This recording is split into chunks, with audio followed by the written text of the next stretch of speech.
In that crowded boardroom, he laughed at my idea like I was some kind of fool, right in front of the entire leadership team.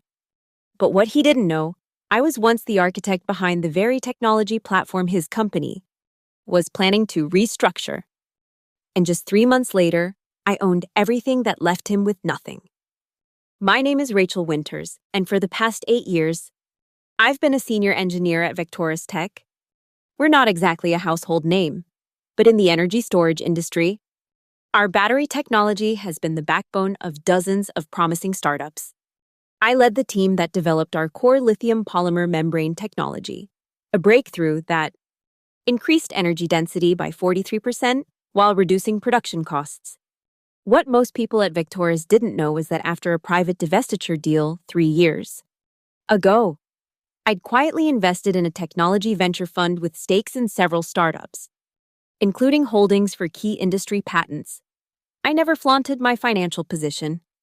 I drove the same 10-year-old Volvo to work, lived in a modest condo downtown, and focused on what I loved most, solving complex engineering problems.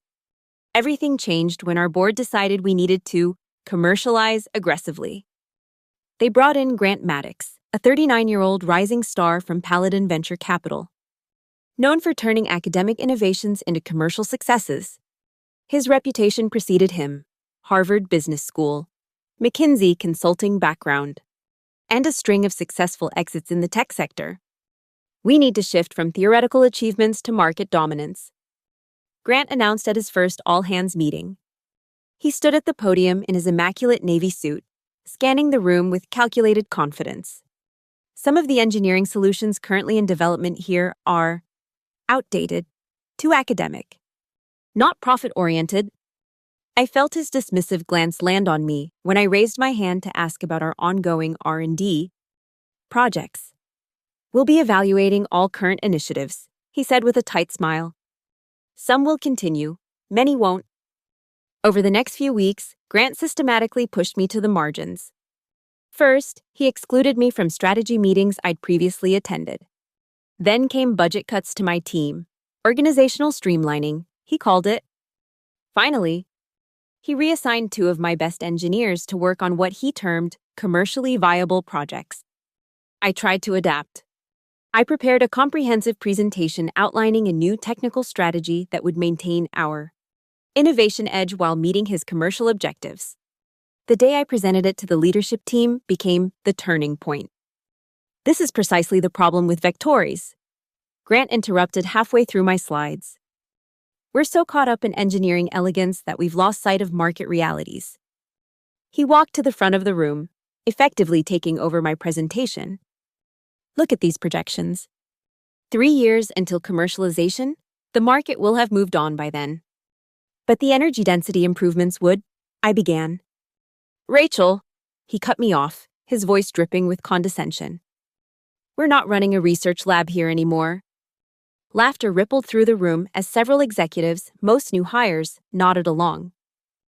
We'll be acquiring patents externally rather than wasting time on internal development, Grant announced, as if I weren't even present. I've already identified several promising technologies that align with our new direction. I sat there, humiliated. As he continued dismantling years of my work in front of colleagues I'd respected for nearly a decade, my face burned, but I refused to give him the satisfaction of seeing me react. Instead, I quietly gathered my materials and left the room when the meeting concluded. That night, I couldn't sleep. I kept replaying Grant's smirk, the casual way he'd dismissed not just me, but the entire engineering approach that had built Vectoris. Around 3 a.m., I opened my laptop and began researching exactly what external technologies Grant was so excited about. It took me a week of careful investigation, sifting through industry news and patent applications. But what I discovered made my heart race. The technology Grant was planning to acquire belonged to NanoStore, a small Austin-based startup developing advanced electrode materials. Their approach was promising, but what Grant apparently didn't know, or hadn't bothered to research thoroughly, was that my venture fund owned a 40% stake in NanoStore. More importantly, The patents Grant coveted were severely undervalued because NanoStore was running out of capital. They had maybe 2 months of runway left before they'd need to either secure new funding or sell their intellectual property at distressed prices. I sat at my kitchen table, staring at my findings, when an idea began to form. It wasn't revenge, exactly, more like correcting an imbalance. Grant wanted to discard our internal innovation in favor of external patents? Fine. But those patents would come with my terms attached.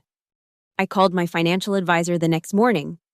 Sandra, I need to set up an LLC. Quickly and quietly. Any particular reason? She asked. Investment purposes. I'll need maximum confidentiality. 2 days later, Corelight Ventures LLC was born, with ownership structures carefully designed to mask my involvement. I reached out to Madeline Quinn, a patent attorney I'd worked with during my earlier divestiture, to represent Corelight in all negotiations. Madeline, I need someone who can move fast and maintain absolute discretion, I explained.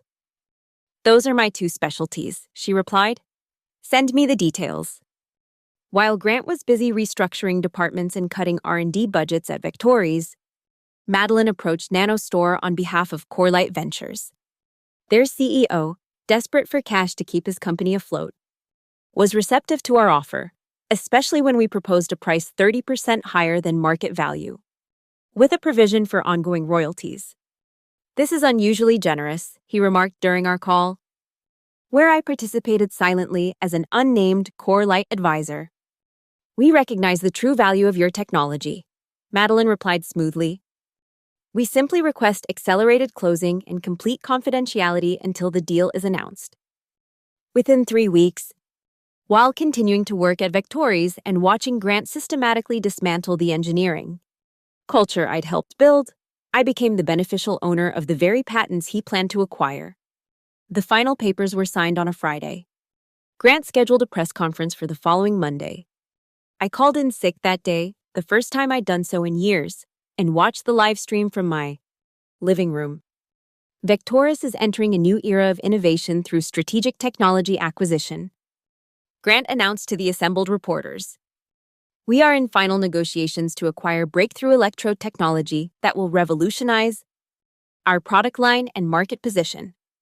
He continued confidently, outlining his vision for Vectoris's future, a future built on technology he believed was already essentially his. I watched him gesture emphatically, completely unaware of what was coming. Exactly 30 minutes after Grant's press conference ended, Corelight Ventures issued its own press release. Corelight acquires exclusive rights to NanoStore's advanced electrode technology. I imagined Grant's face when the news reached him. It didn't take long. My phone rang within the hour. It was Alicia from HR. Rachel, your presence is requested for an emergency executive meeting tomorrow morning. I thought I wasn't part of the executive team anymore, I replied, unable to resist. Mr. Maddox specifically requested you attend, she said, her voice tense. The next morning, I arrived early to find the conference room already filled with agitated executives. Grant paced at the front, his usually perfect appearance slightly disheveled. This Corelight Ventures, he was saying, is nothing but a patent troll. They've somehow acquired all 3 core patents our strategy depends on. Have you approached them about licensing? Asked our CFO. Grant's face darkened.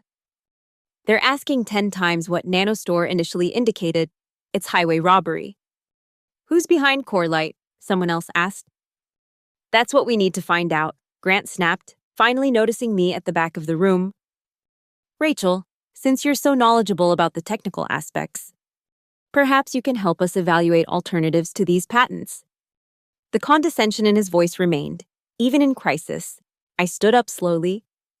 Actually, I can tell you exactly who's behind Corelight Ventures. The room fell silent as all eyes turned to me. Corelight was established to acquire and license valuable intellectual property in the energy storage sector, I said, walking toward the front of the room. I'm not just the creator of the engineering platform you've been dismantling, Grant. I'm also the person who now owns the licensing rights to the technology you need. The silence that followed was the most satisfying moment of my career.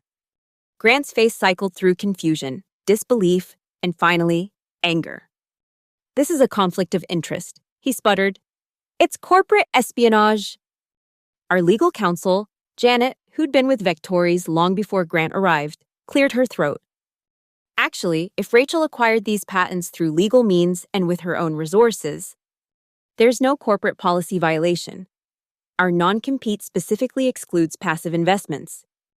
There's nothing passive about this, Grant shouted. Perhaps not, I acknowledged. But then again, there was nothing passive about the way you dismantled my department and publicly ridiculed my work. The board called an emergency meeting that afternoon. I presented my case calmly, outlining how Grant's approach had been systematically destroying Vectoris's core strengths while pursuing external technologies without proper due diligence. The patents Corelight acquired are indeed valuable, I explained, but they're complementary to our internal technology, not replacements for it. Grant's strategy would have made us dependent on external innovation rather than building on our existing advantages. 3 days later, the board announced their decision. Grant was removed as CEO, cited for strategic misjudgments and failure to conduct adequate technological assessment. They offered me the CEO position. I declined. I'm an engineer, not a chief executive, I told them, but I would accept a position as Chief Innovation Officer and a seat on the board. They agreed, and I immediately set about rebuilding what Grant had dismantled.